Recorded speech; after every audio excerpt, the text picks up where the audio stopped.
Pasadena, California. Yeah. How'd you become a comedian? Were you like the class clown in the class? All that. So that's you. That. You wore that hat. You know what? I think I was just observant as a kid, and I used to see funny things, and I would just mimic them, or it's just always been in me. You know, it kind of chased me, actually. Tony chased me. So day one, when you decided to be a comedian, did you have a different job at the time? What was I doing when I decided to be? I was working for IndyMac. Years. IndyMac. And what did you do for IndyMac? I was a loan processor.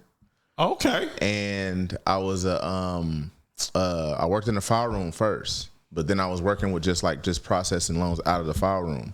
And then they put me on the floor, but kept me in the file room too, because I was the only person that can work with Excel sheet and all this other crazy stuff. So okay. How were you on the job? Oh, it's crazy. Crazy. Like, I was wild. Like, I'm not a corporate guy at all. Like, I am. Right. Like, I am in this space. Like, if I can do what I want to do, you know, like create and be fun and be and be funny, then I'm good. But man, I remember I got a 76. I got a review, and the review said that I had a 76%. And out of 100? Out of 100. And without me doing my job, nobody can do their job there at all. So you were like, I need 100. So I'm like, yeah, I either need like something like around the 99th percentile or nothing. You know what I mean? So like, this is how defined I am. Like, I was like, all right, okay, 76%. So I printed out a big 76%, put it on my chest and my back, and I went on the floor and started passing out files. That shit is so damn funny. They were like, what's this? I was like, this is what I got on my review.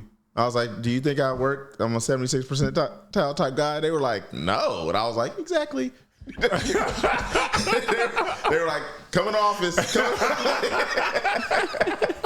So you were constantly getting in trouble. Oh, all the time. Like, I wrote, if it was up to me, like, we would walk out anytime.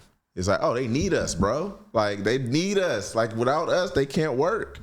So if they disrespect us, it's just like, yeah, okay, my tire's going to be flat tomorrow. What about yours?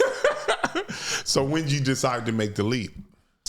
Or did you quit on the spot? No, I got so this is when the first recession started.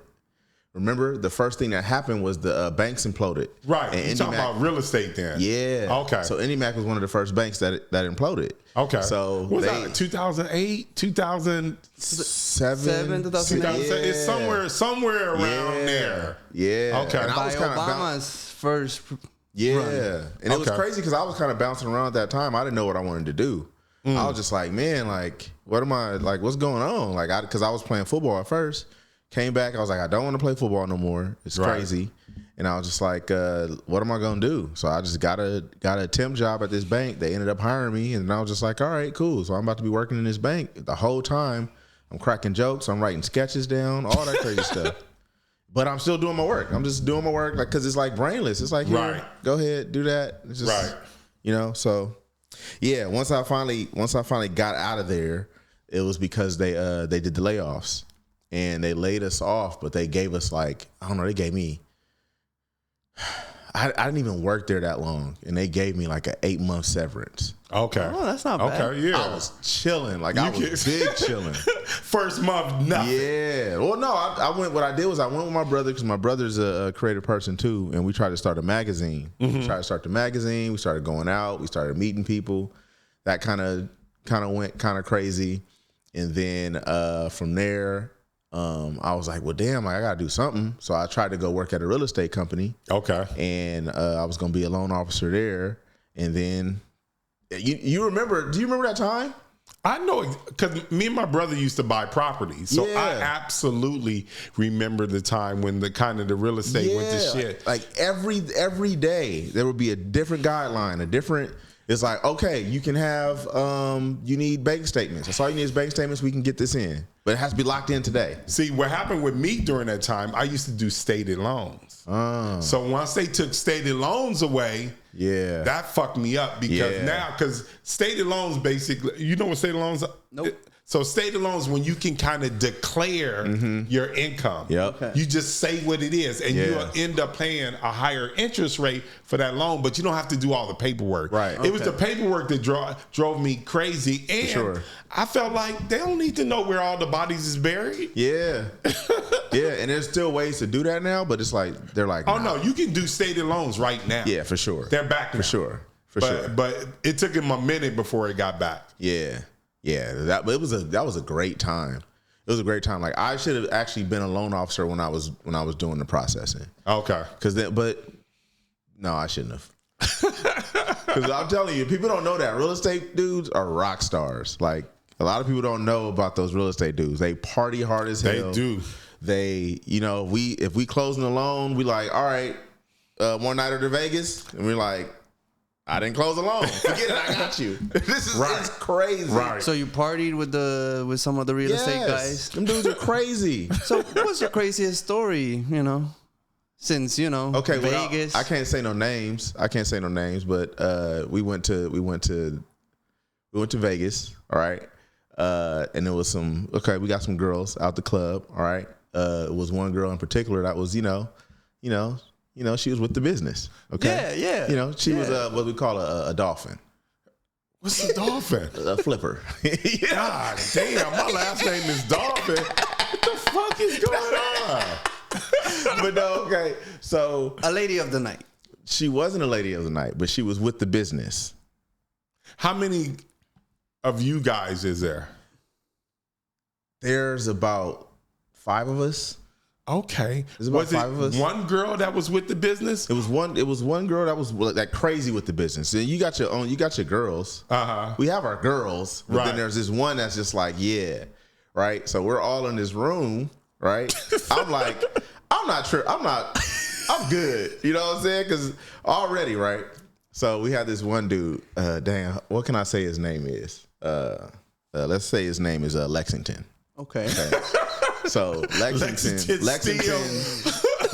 is crazy. Like he's like this white guy. He's tall and super coke benches all the time. And it just be sitting there like, come on, bro, like chill out, like leave the coke alone. But this is how crazy he is. He came in and one of the guys is about to go to work on the girl, and he says, "Wait a minute, bro. Let me eat her ass first." He just goes in. And I was like, nah, bro, I'm good. I'm good. I'm out of here.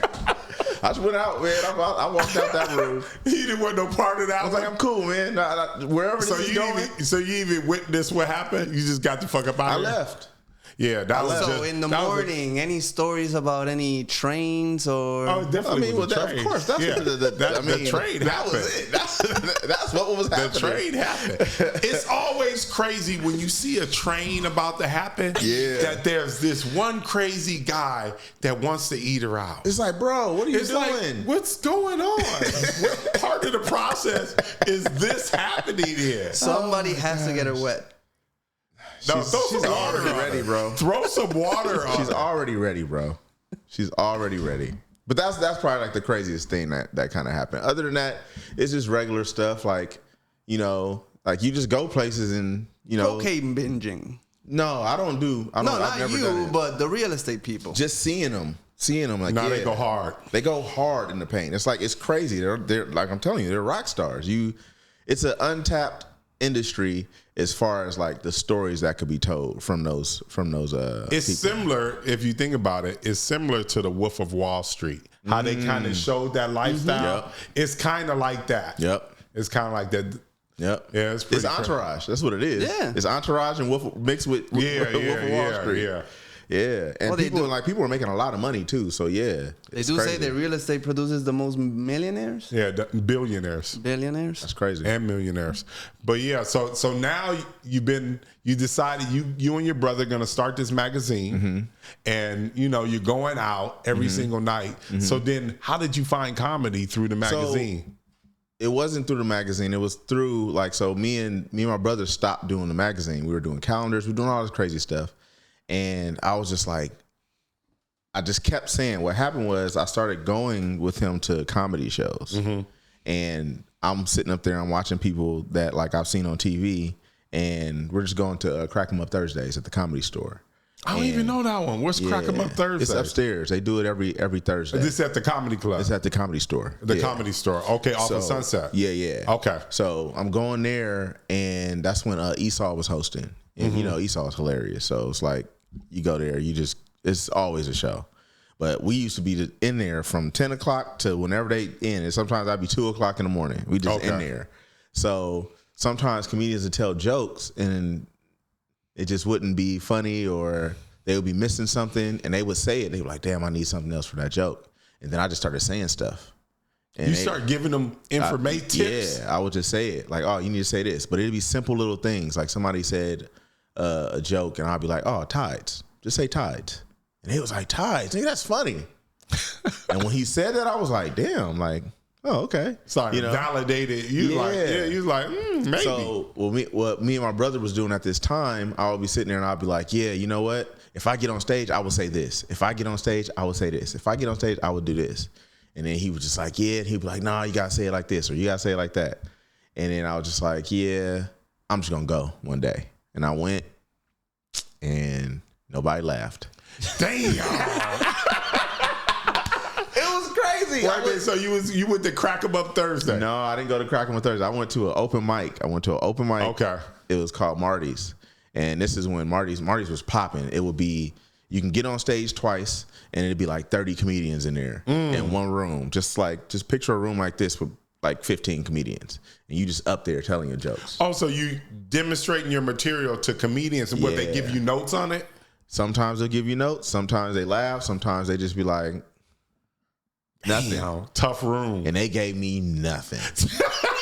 I'm talking nothing. And I remember this is how crazy I was about comedy, because I've been like this is why I say it's been chasing me for a very long time. When I was playing football, I had somebody tell me, like, you're funny and you can write. I read a poem at this little party with these girls, and it's always the ladies is there, you know what I'm saying? But that's why I do with everything in my life. Yeah, just have the ladies around. Yeah, for the ladies. Yeah, that's why I picked up a camera for the ladies. For the ladies. Oh, that's kind of freaky.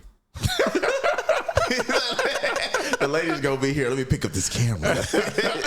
But no, so her mom used to work at UCLA, and she told me, she was like, she came to me after I read this poem, and she was like, let me teach you how to write comedy so you can go to Hollywood and make millions. And I was like, okay, I want to play football. I was just like, I was so like this, you know how it is. Yeah. When you playing sports, it's like, nah, it's sports or nothing. This is it. Like, this is it. This is all I want to do. So later on, fast forward to later on, I'm kind of just like in limbo, and I'm like, dang, I want to do this. I don't know if I want to do this, and it's just like I'm all over the place pretty much. I meet this girl. She teaches me how to write. What do you call it?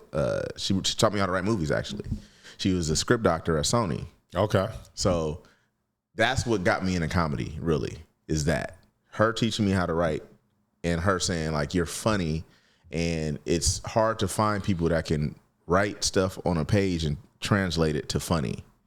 Like, that's Hollywood just doesn't get people like that all the time. Mm-hmm. So I was like, cool. And then I was like, in the middle of that, I'm like, dang, I should get on stage. And then I was like, I got on stage, and when I got on stage, it was just like, nope. But I remember I wrote out my jokes. I had like 15 pages. And how I wrote my jokes is I'll write a line, and I'll be like, okay, say this, say this, say this. Stop. Applause break. So I'm sitting there. I'm waiting for the applause. Like, I say my line. I'm like, I'm reading. I got the thing up there. I got the book up there. I say the line, and I would look. Yeah. And I'm like, all right, okay. They didn't really laugh at that. Like, it was crazy. And then it was so funny that I didn't even know that certain people, I didn't know that if people were making people laugh, I was just like, okay, you've been doing comedy for years.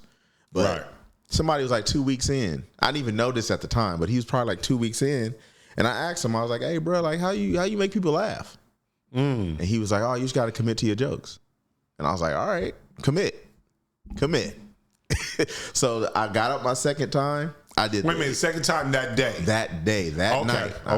It was like, yeah, you can go up twice. So when you go up the next time, I went outside, gave myself a pep talk. Come on, man. Same jokes or new jokes? Same jokes. I told one joke this time. Okay. So this time I had the 15 pages. I went through the whole 15 pages in like 45 seconds. Right. Because I was like, all right, Bruce Lee. Nah, okay. You know what I'm saying? It was bad. And then that second time I got up, I was like, I just focused on that one joke. I remembered probably like the first like paragraph of what I was trying to say. And I just went.